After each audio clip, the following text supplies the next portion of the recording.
In a move no one saw coming, Parliament has issued a direct order stripping Queen Camilla of her seat on the Crown Succession Discussion Board. What triggered such a rare intervention? And what does it mean for the power dynamics inside the monarchy? The answer is more explosive than anyone imagined. Before we go deeper into what this really means for the royal family, make sure to subscribe so you don't miss a single update. It began as a whisper and unconfirmed murmur among parliamentary aides, dismissed by insiders as mere speculation. But within 48 hours, that whisper had grown into a thunderous decree that shook the foundations of Buckingham Palace. For the first time in over 7 decades, Parliament invoked a dormant constitutional mechanism, one designed to preserve balance between royal symbolism and democratic oversight. And with it came a formal demand: Queen Camilla must step down from her position on the Crown Succession Discussion Board. Not tomorrow, not eventually, immediately. For those familiar with the Queen Consort's steady rise behind palace walls, the shock wasn't just in the outcome, it was in the speed.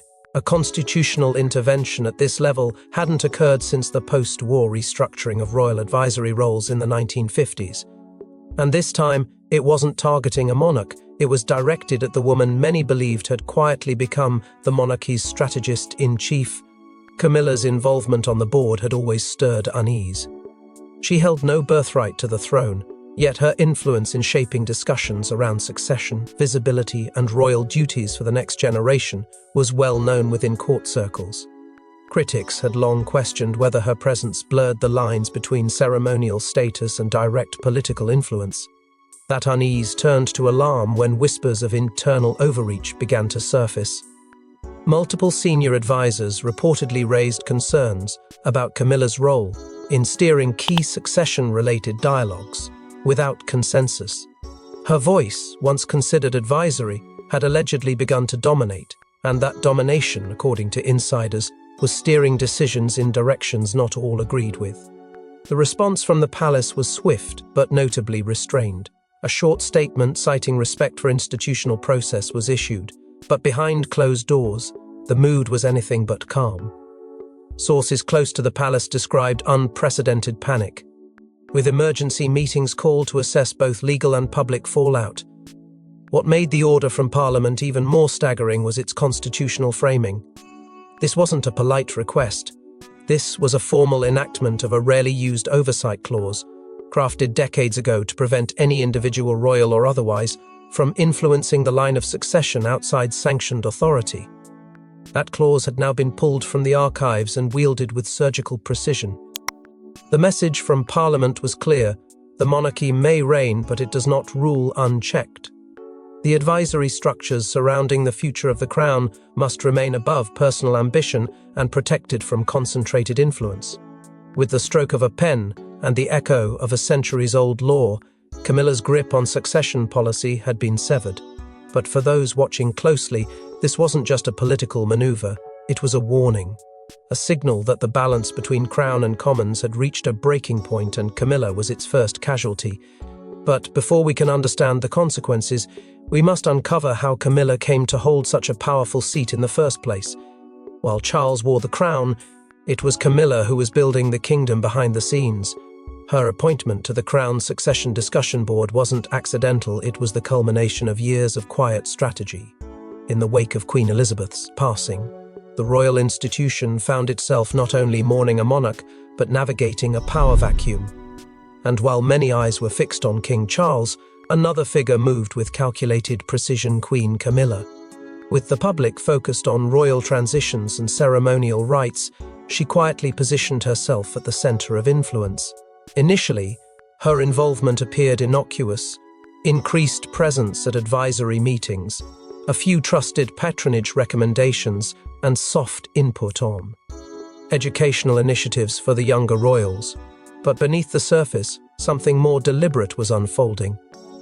Camilla's reach began extending into spheres traditionally reserved for sovereign advisors and hereditary voices, particularly those involving the future of the crown. Her role intensified behind closed doors. Reports surfaced of her holding private discussions on matters of succession, particularly concerning Princess Charlotte's evolving royal visibility and Prince George's early public shaping. These conversations weren't symbolic, they were strategic. Sources claimed she advocated for specific education pathways, even suggesting changes to how the younger royals were introduced to public life, pushing them closer to ceremonial maturity far earlier than previously scheduled. And while some considered it modernization, others, particularly William and Anne, saw it as overreach. They voiced their unease in private, cautious not to ignite internal fractures, but their concerns were quietly brushed aside. Camilla, after all, wasn't acting alone. Her influence was bolstered by a tight circle of allies within the Crown Succession Discussion Board, individuals she had cultivated relationships with during Charles's long tenure as Prince of Wales. Senior members who owed their appointments or access to her guidance began echoing her positions in meetings. What should have been collective decision-making gradually shifted toward curated consensus. Private dinners turned into unofficial advisory gatherings. Protocol blurred. It was no longer clear whether Camilla was merely advising or orchestrating. Whispers about this shift eventually drifted beyond palace walls. A quiet concern began to grow within Parliament, particularly among those tasked with constitutional oversight. A monarch's consort influencing succession. It wasn't illegal, but it was highly irregular. Irregularities, especially within royal power structures, often signal deeper problems. For months, key members of Parliament monitored quietly, gathering timelines, reviewing committee rosters, listening, waiting. Camilla's power didn't come from speeches or declarations, it came from presence, proximity, and persuasion. But power built in shadow eventually casts one. And as her hand grew stronger, so did the tension between tradition and transformation. She wasn't just shaping influence, she was rewriting legacy. And it's in legacy, not legality, where the greatest threat was hiding. But her growing shadow wasn't just about power, it was about legacy. And legacy is where the real fracture began. Behind palace doors, a bitter divide was brewing, one that questioned whether Prince George's future was being shaped by his birthright or by Camilla's preferences. The clash wasn't just philosophical, it became personal. What began as quiet disagreements over public appearances and educational planning soon erupted into a deeper ideological war within the firm. Reports emerged that Camilla had begun advocating for Princess Charlotte to be elevated in visibility, an unexpected pivot from traditional succession focus. Her reasoning, according to insiders, was rooted in modernizing the royal image, using Charlotte's natural charisma and strong public appeal to soften the monarchy's tone. But to William and Catherine, this shift wasn't strategic, it was unsettling. They had carefully crafted a trajectory for their children based on balance, emotional well-being, and a strict respect for tradition. Camilla's interference felt like a veiled power grab, disguised as progress. The tension escalated when it became apparent that certain meetings about succession plans were being held without their knowledge or their input. These were not mere diary conflicts. These were high-level strategic sessions, involving figures close to the Crown Succession Discussion Board. At the center of it all stood Camilla, surrounded by long-time loyalists and newer advisors whose allegiance seemed to lie more with her vision than with royal hierarchy. And it wasn't just William and Catherine who grew alarmed. Princess Anne, known for her unflinching loyalty to structure and fairness, reportedly confronted Camilla in a private exchange that was anything but cordial. Witnesses later described the atmosphere as ice cracking under pressure. Anne's words were sharp, direct, and cut to the core of the issue. Camilla was rewriting the rules without the right to do so. The matter, once contained within royal walls, began to seep out. Anonymous reports began to surface, first in hushed political circles, then inside Parliament itself.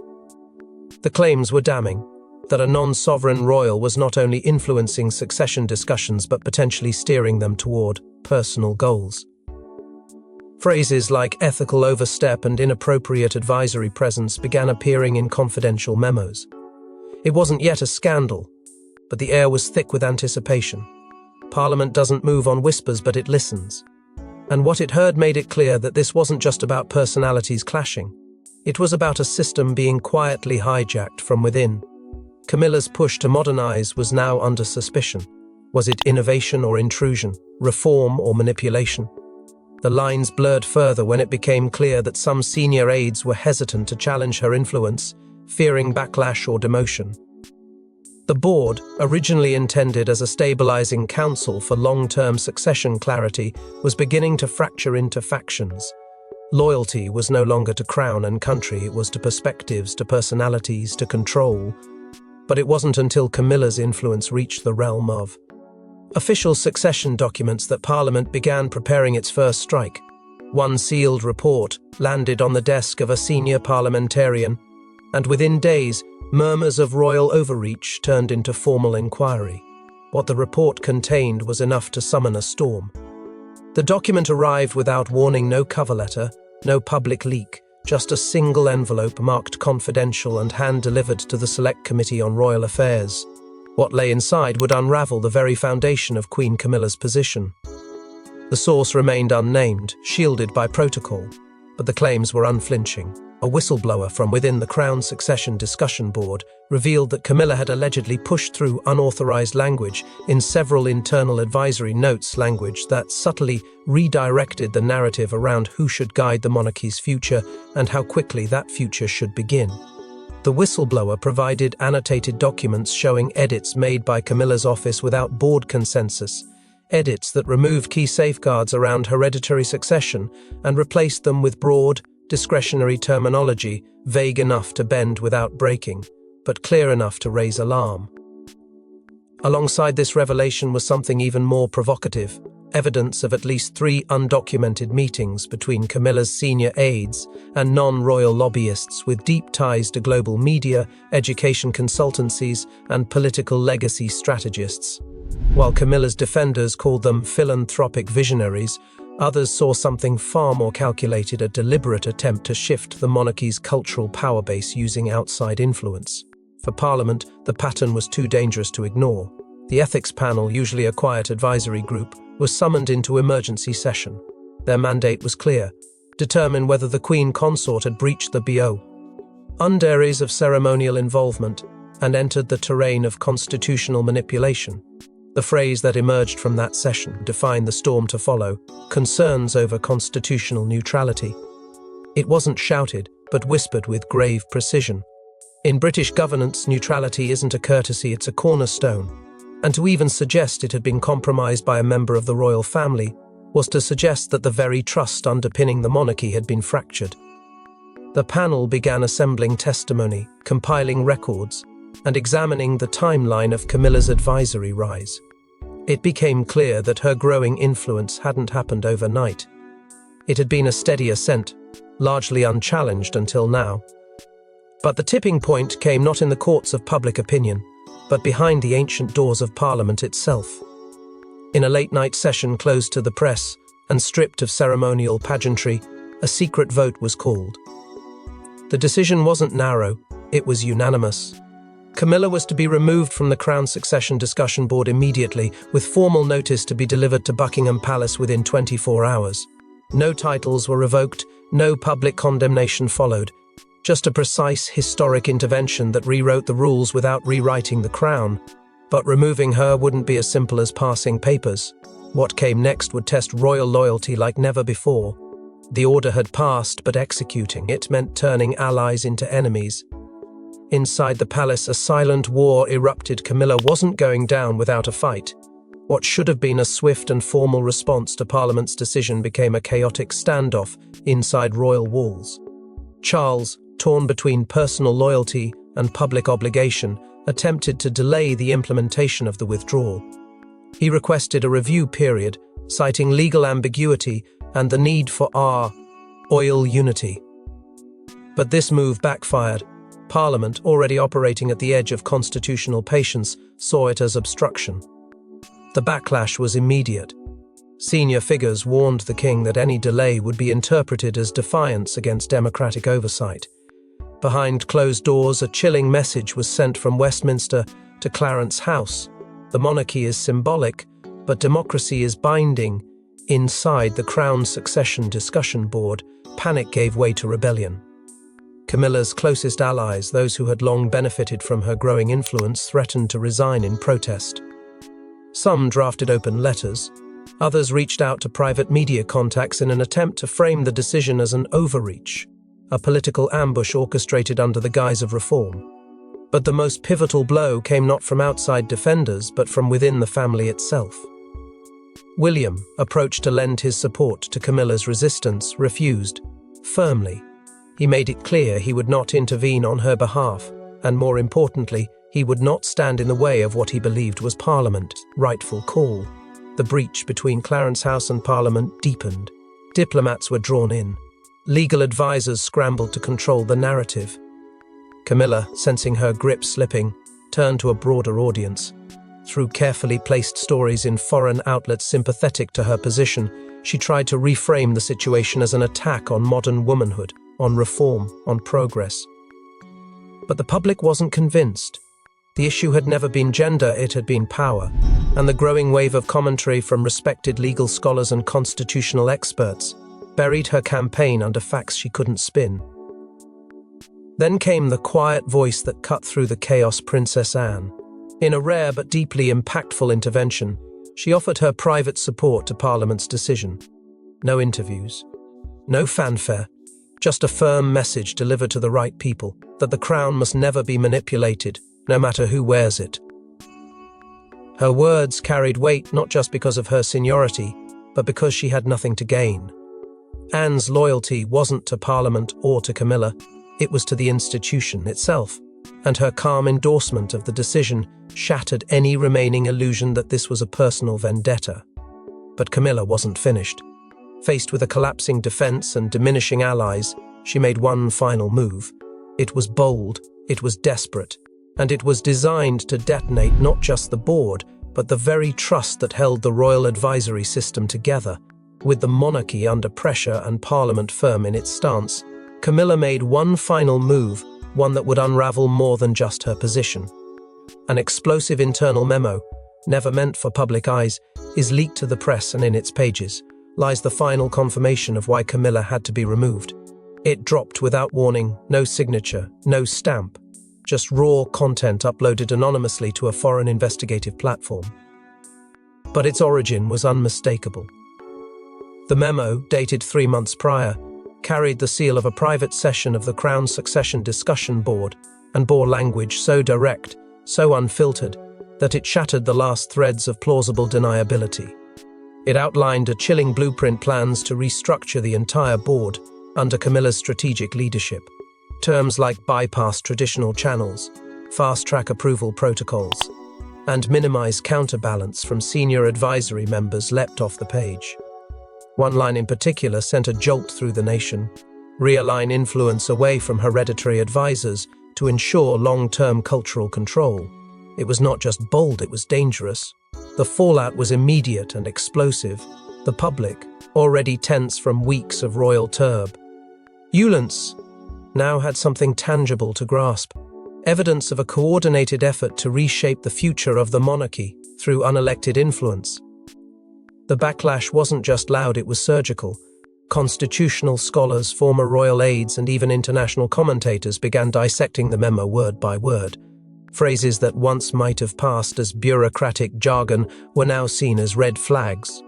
Especially damning were references to minimizing the advisory role of Prince William. Camilla's circle had allegedly viewed his steady popularity and moral clarity as a threat to their longer-term agenda, and had planned to dilute his presence within decision-making structures. Public sentiment shifted swiftly and brutally. The palace gates were no longer a symbol of security but of silence. Crowds gathered not in protest but in quiet disappointment. For many, this wasn't just about Camilla, it was about the erosion of trust, the sense that legacy had been weaponized behind closed doors. The idea that the future of the crown, an institution meant to unify, had been twisted into a tool of personal ambition. Parliament responded with a statement of rare force: the crown cannot serve personal agendas. Its purpose must remain above politics and above manipulation. The memo made headlines not just in London but across the globe. In Paris, Sydney, New York, and Delhi, the story trended. International media framed it not as royal drama, but as a governance crisis. World leaders who had once praised the monarchy's neutrality now voiced concern. The pressure became suffocating. Behind palace walls, damage control shifted from strategy to survival. Senior aides were reassigned, communication channels were frozen, and the Queen Consort, once untouchable, was left without a narrative, without a defense, and now, without allies. Faced with undeniable evidence and plummeting credibility, the monarchy is forced to confront what comes next, not just the removal, but the restoration. With Camilla officially removed from the board, the monarchy is left to clean up the aftermath. But as Parliament eyes broader reform, the firm's foundation begins to tremble.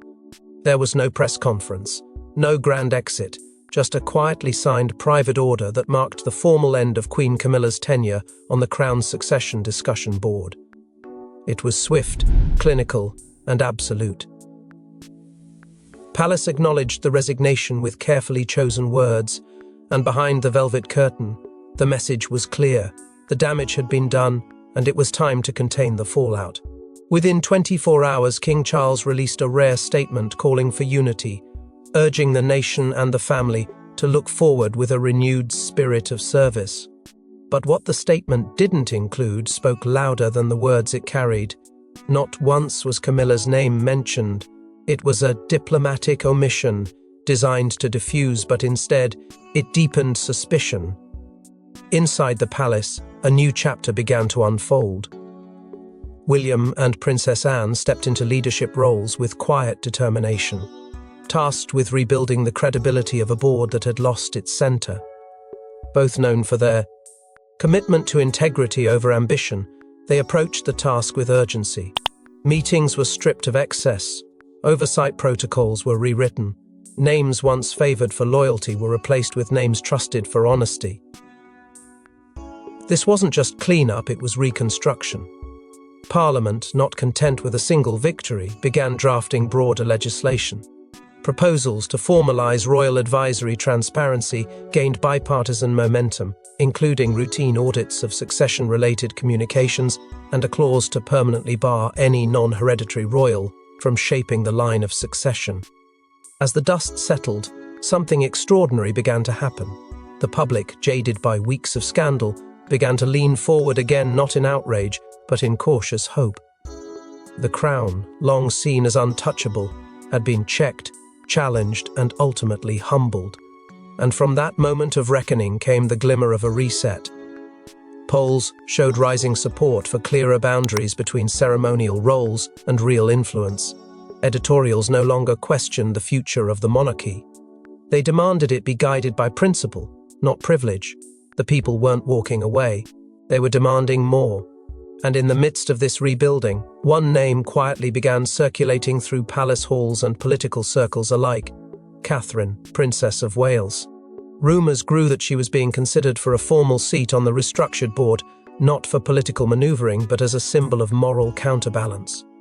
Her reputation, untouched by scandal, her quiet strength, and her unwavering loyalty to duty had positioned her as the antithesis of everything the last chapter had exposed.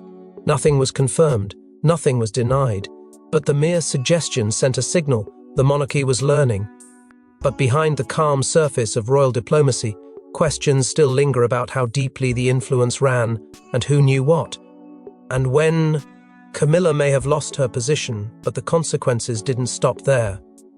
Tensions at Clarence House boil over as quiet investigations begin into her closest aides, and the line between loyalty and survival begins to blur.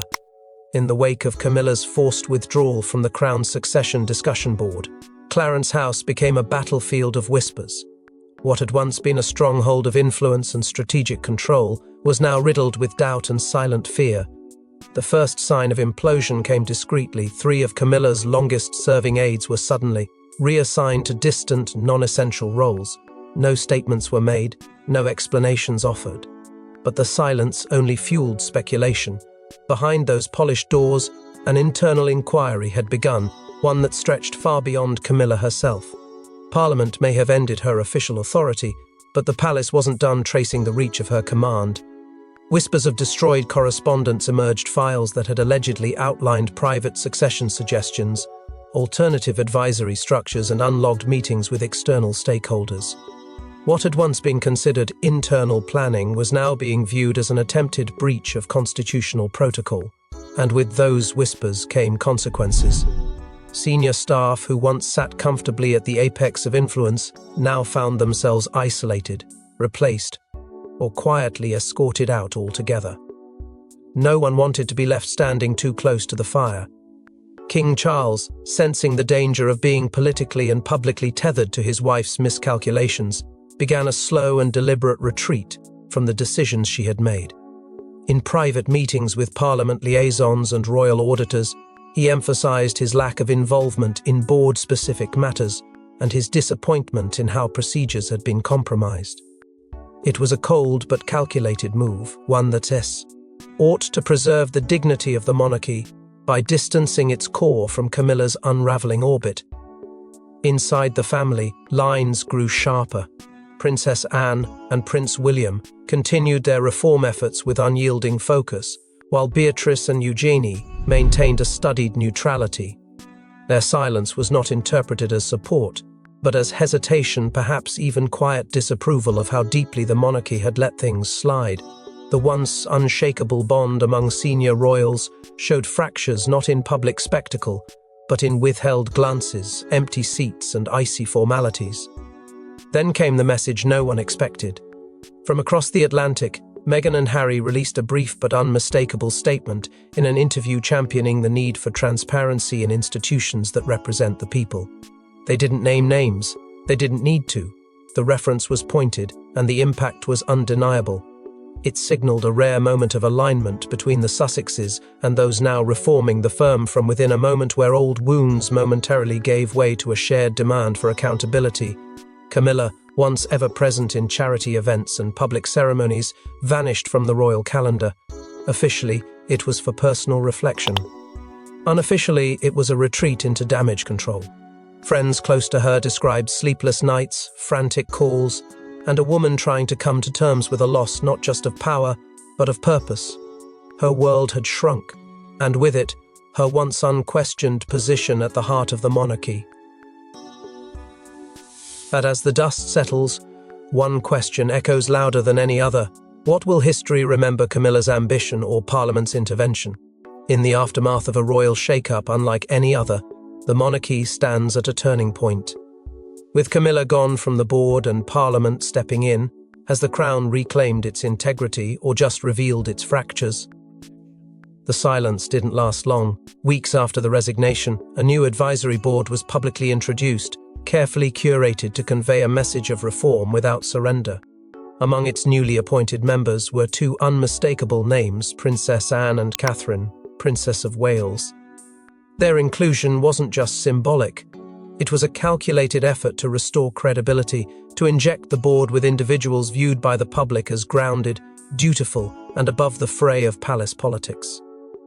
Anne brought with her the stern weight of loyalty and discipline. Catherine, on the other hand, embodied the future unshaken by scandal, yet quietly decisive when it mattered most. Together, they signaled a resetting of the board's tone. This was no longer Camilla's circle. Public opinion, volatile and raw just weeks earlier, began to stabilize. There were no cheers, no jubilant parades. But there was a visible shift, one of cautious optimism. The monarchy hadn't emerged unscathed, but it hadn't fallen. People weren't ready to forgive the firm entirely, but they were willing to watch again, and perhaps to believe again. Still, beneath the surface, there was no mistaking it, something had changed forever. At the center of the storm stood King Charles. His actions had been scrutinized, his silence measured, his allegiance questioned. Now he turned inward, focusing not on retaliation but preservation. He issued a rare address, measured, sorrowful, and intentionally vague. He called for unity, for learning, and for protecting the sacred legacy entrusted to the crown. He did not name Camilla, not once. That omission spoke volumes. Charles was rebuilding, but on his own terms. Meanwhile, Prince William stepped into a role he had quietly been preparing for all along. With the board reset and Parliament looming in the background, he began crafting what some now call a legacy blueprint. It wasn't just about stability, it was about evolution. A new path forward that put George and Charlotte at its center, not as passive heirs, but as symbols of a modern monarchy rooted in responsibility. He convened private councils, sought independent advisors, and began aligning palace procedures with transparent public principles. This wasn't just succession, it was succession reimagined. Parliament, however, hadn't retreated. Its intervention wasn't a one-off move.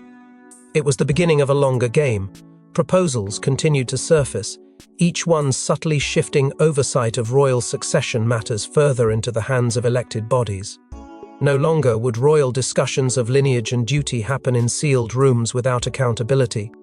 Parliament had pierced the veil and it wasn't backing down.